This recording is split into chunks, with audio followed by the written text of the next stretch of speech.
खड़गे साहब आपका समय आएगा। गार्गे जी, सभापति going to get your time. Please wait. गार्गे ji, you are going to get your time. Please wait. Let him speak.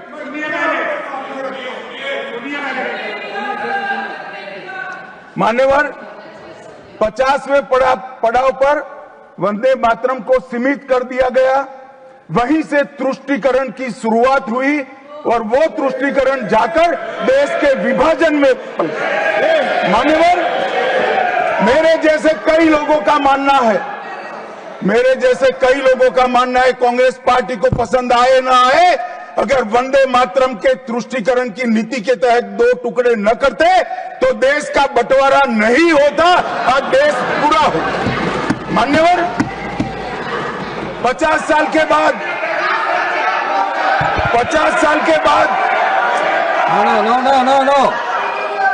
No, nothing will go on record except Honorable Minister's speech.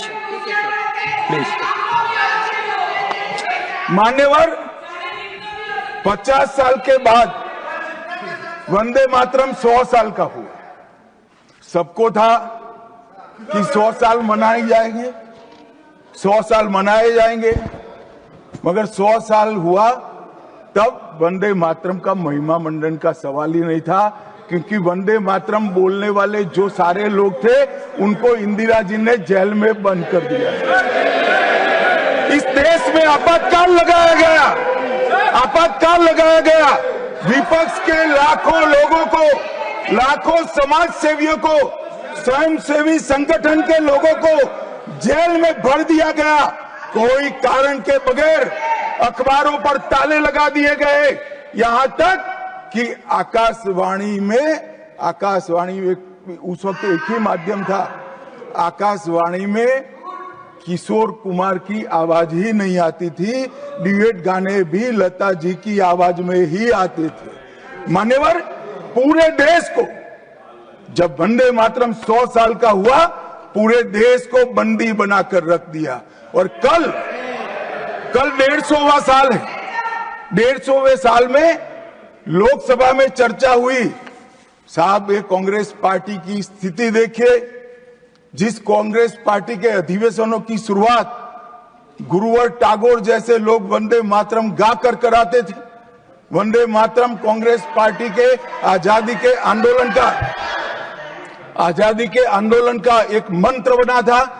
वो वंदे मातरम के महिमा मंडन करने के लिए जब लोकसभा में चर्चा हुई, गांधी परिवार के दोनों सदस्य नदारद थे, दो में से एक भी।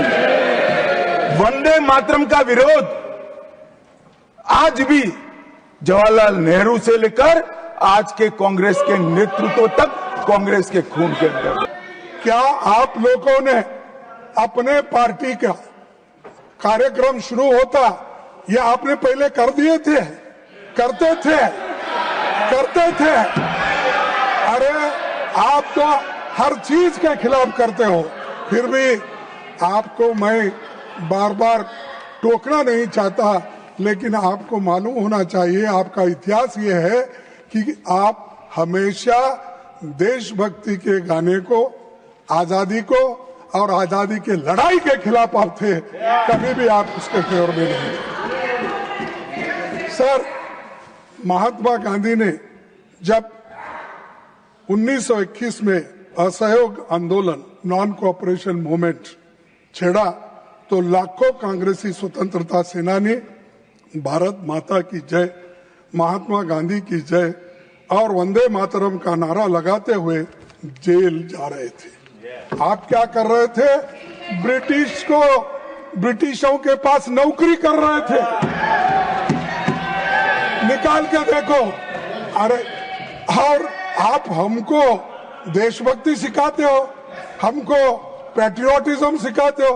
अरे, पहले तो आप पैट्रियोटिज्म के नाम से डरते थे और सिर्फ सेवा करना ब्रिटिशरों का जानते थे। इसीलिए अरे माफीनामा पिलाता हूँ बाद में, वो तो उनके गुरु का है।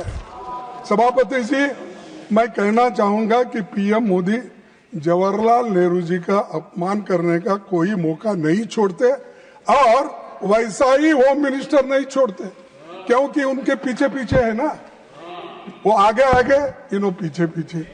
तो नेचुरली ये हमेशा कि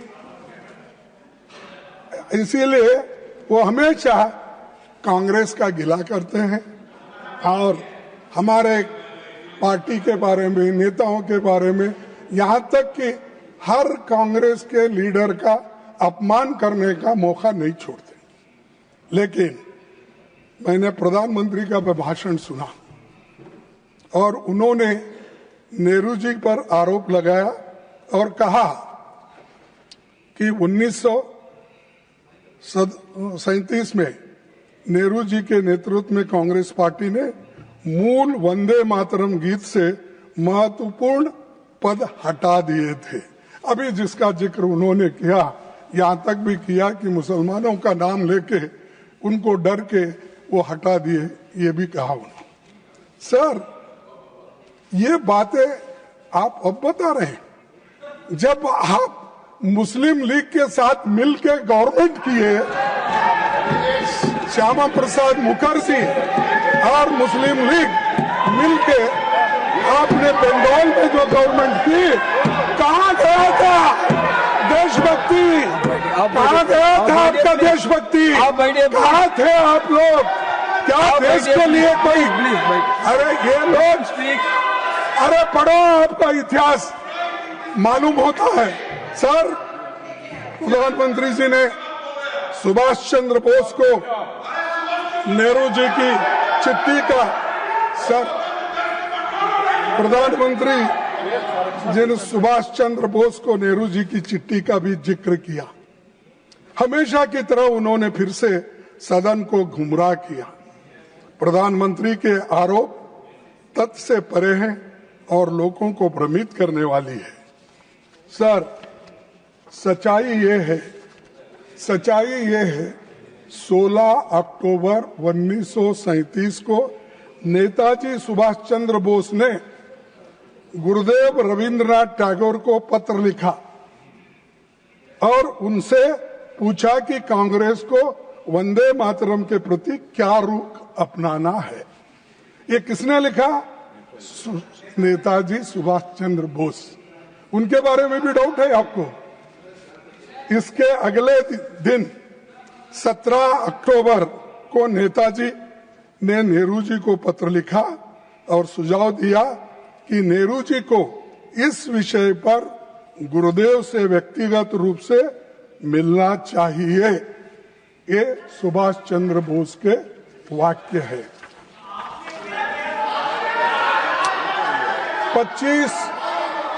25 अक्टूबर 1937 को नेहरू जी गुरुदेव रविंद्रनाथ टैगोर से मिले और 26 अक्टूबर 1937 को पत्र लिखा, जिसमें मैं कोट करता हूं कि एग्जिबिट 1 मैं इस सदन के पटन पर रखता हूं, वो ताकि अच्छा ढंग से वो पढ़ ले। मैं कौन है नहीं यहाँ पर, कोई रहता नहीं पटन, अरे कौन नहीं आया, ये पटन में रखता हूं और मैं कोट करता हूं रविंद्रनाथ टैगोर जी ने क्या कहा। In offering my own opinion about it, I am reminded that the privilege of originally setting its first stanza to the tune was mine.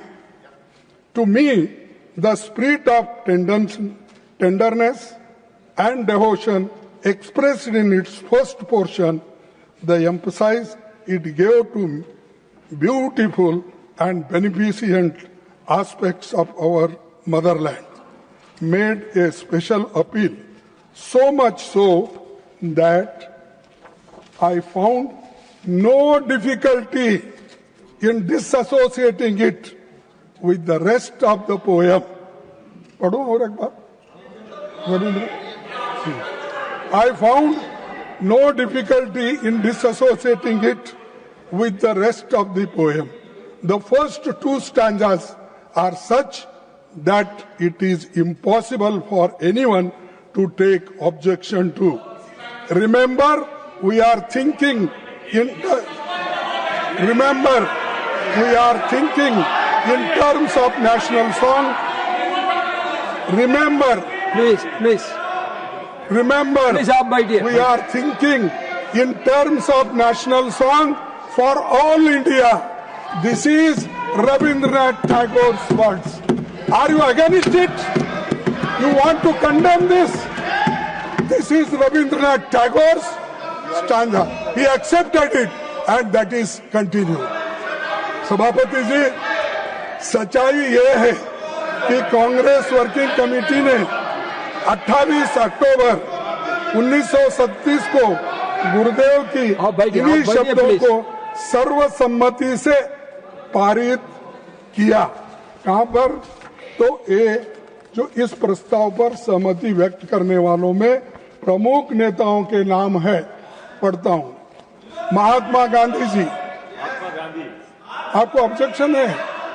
Maulana Azad ji, Pandit Nehru ji, Netaji Subhash Chandra Bose ji, doctor Rajendra Prasad ji, Sardar Patel ji, JP Kripalani जी, गोविंद वल्लभ पंत जी, ये सभी नेता लोग एक सहमति से उन्होंने कहा ये कांग्रेस वर्किंग कमेटी के प्रस्ताव के और ये प्रस्ताव में क्या है? The committee wishes to point out that the modern evolution of the use of the song as part of national life is of infinitely a greater importance. Therefore, the committee recommends that wherever Vande Mataram is sung at national gatherings, only the first two stanzas should be sung. With perfect freedom to organize to sing any other song of unobjectionable character can be sung. ये working committee में मंजूर हुई.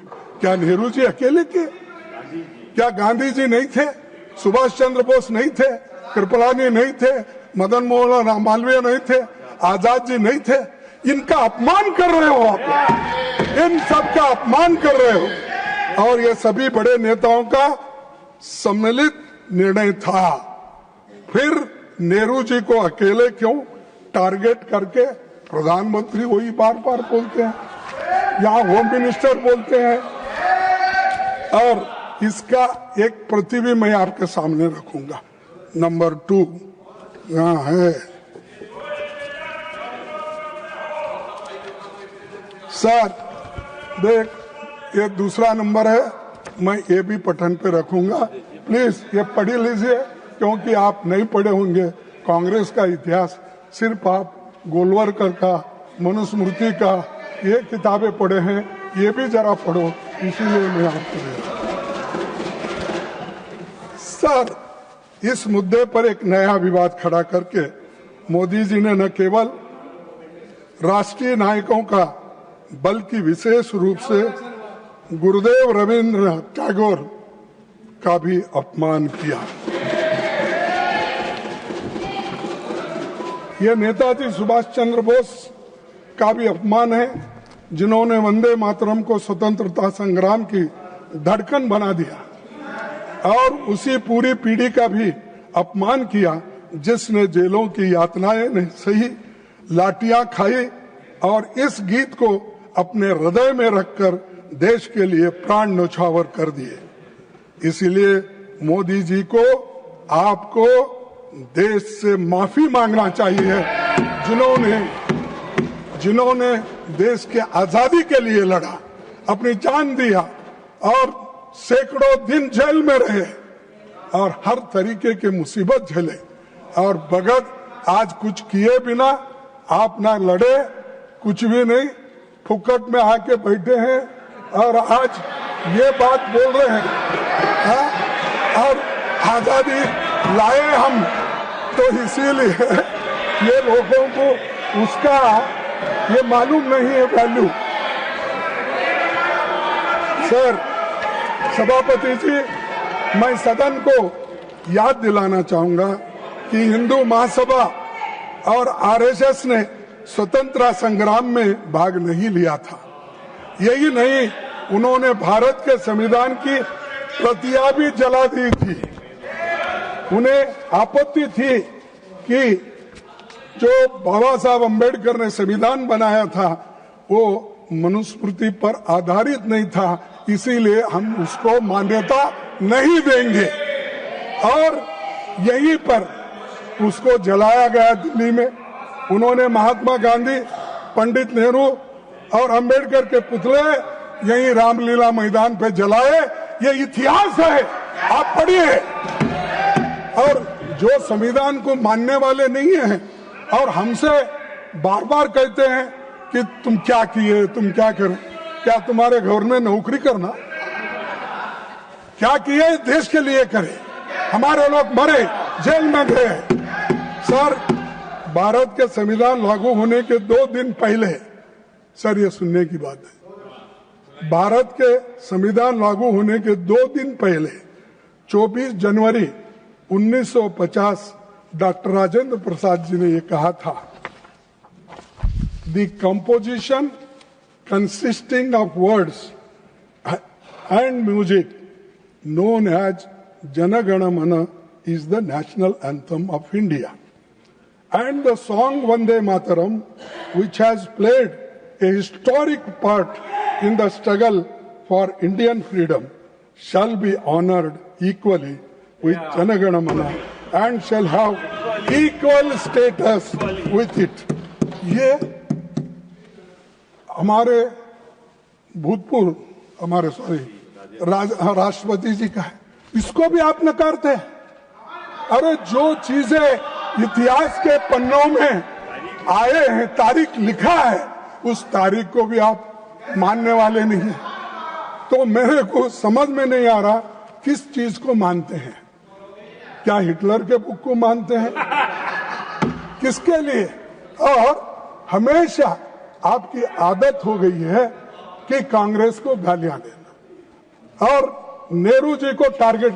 अरे नेहरू जी का image खराब करने के लिए अगर आप बैठे हैं, वो नामुमकिन है, वो सबसे ऊंचा है दुनिया में उसका नाम है। अब उतना ऊंचा आप कभी नहीं बन सकते, आप नीचे है, नीचे ही रहेंगे। सभापति जी, बीजेपी के लोगों को वंदे मातरम की याद कई दशकों के बाद आई है, परंतु मैं सदन को याद दिलाना चाहता हूं कि वंदे मातरम की 100वीं सालगिरह के मौके पर वंदे मातरम पर पहला स्मारक पोस्टल स्टैंप 30 दिसंबर 1976 को श्रीमती इंदिरा गांधी जी के कार्यकाल में जारी किया गया है। वो स्टैंप भी मैं आपको दिखाता हूं, ये भी भेज दीजिए सर। अरे आप लोग देखे नहीं भाई, जरा देख के तो देखो। मुझे अपने सार्वजनिक जीवन के शुरुआती दिनों में एक लोकप्रिय स्टैंप बहुत अच्छे से याद है। मैं उस वक्त कर्नाटक स्टेट में एजुकेशन मिनिस्टर था, तो उस वक्त ये निकाला गया। हम लोग भी वहां पर स्टेट में इसका फंक्शन करते। आपकी अनुमति से इस स्टैंप की एक प्रति दिखाना चाहता हूं। मैं अभी आपके पास भेज रहा हूं और वो आप उसको जरा देख लीजिए। ये तो इतिहास की बात थी जिसे प्रधानमंत्री जी को समझना चाहिए था। आज की चर्चा का संदर्भ वही होना चाहिए जो देशवासियों को वंदे मातरम की भावना का सही अर्थ और सम्मान समझा सके। सभापति जी, जब देश कहीं बड़ी समस्याओं जैसे आर्थिक संकट, बेरोजगारी, सामाजिक मुद्दे में से जूझ रहा है, तब भी प्रधानमंत्री की दिलचस्पी केवल चुनावी प्रचार में रहता है, ना कहीं ऐसे ध्यान भटकाने के सब चीजें इस सदन के सामने लाकर इसमें अपना समय देते हैं। सर, उन्होंने वंदे मातरम पर बहस केवल बंगाल चुनावों के ध्यान में रखकर ही की है, ये मेरा कहना है। ये उसीलिए तो आपने ये की। इस गलत फहमी में न रहे कि गुरुदेव रविंद्रनाथ टैगोर पर हमला करके असली मुद्दों से ध्यान हटाया जा सके। ये नहीं हो सकता। इस सदन का उद्देश्य यही होना चाहिए कि देश के सामने मौजूद ज्वलंत मुद्दे पर ध्यान केंद्रित किया जाए, क्योंकि भारत माता को सच्ची श्रद्धांजलि तभी होगी जब ये संसद जनता के मुद्दों और उनके समाधान के बारे में बहस करे। ये मेरा कहना है अध्यक्ष महोदय, इसीलिए मैं ये बातें उनके सामने रखी है। और दूसरी, सभापति जी, मुझे विशेष रूप से इस सरकार द्वारा भारतीय रुपये गिरते मूल्यों के बारे में कुछ बताना है, क्योंकि $1 की कीमत अब 90 रुपीस, 90 रुपए, इतना गिरा, अब वो नीचे गया। और आपके नेता, जब आप होम मिनिस्टर थे, आपके नेता जो चीफ मिनिस्टर थे, उन्होंने उस वक्त क्या कहा था, ये सुनने की जरा थोड़ी सी टॉलरेंस रखो। जब देश के सामने आर्थिक चुनौतियां खड़ी है, तब वंदे मातरम जैसे राष्ट्रगीत को लेकर राजनीतिक बहस करना केवल ध्यान भटकाने का प्रयास है। असली देशभक्ति वही है जो रुपए की गिरती कीमत और आम जनता की परेशानियों जैसी समस्याओं का समाधान ढूंढे, न कि केवल सिंबॉलिक और भाषणों तक सीमित रहे। आज के प्रधानमंत्री जी थे मोदी जी, और गृह मंत्री जी भी थे उस वक्त हमारे शाह साहब, और 212 में इस मुद्दे पर उन्होंने क्या कहा। इस मुद्दे पर उन्होंने कहा, देश जानना चाहता है किस मुद्दे पे, रुपए की कीमत जो घट रही है और डॉलर जो बढ़ रहा है कीमत उसका। उस वक्त क्या कहा मोदी जी ने, आपको तो मालूम होगा क्योंकि आप तो प्रमुख सलाहकार है और प्रमुख एग्जीक्यूटिव, प्राइम एग्जीक्यूटिव करने वाले नेता है, तो आपको तो पहला चाणक्य, क्या ठीक है, तो इधर भी एक चाणक्य बैठा, इधर भी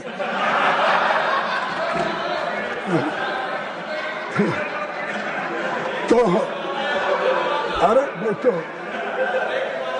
देश जानना चाहता है, प्रधानमंत्री जी, ये उन्होंने कहा, देश जानना चाहता है।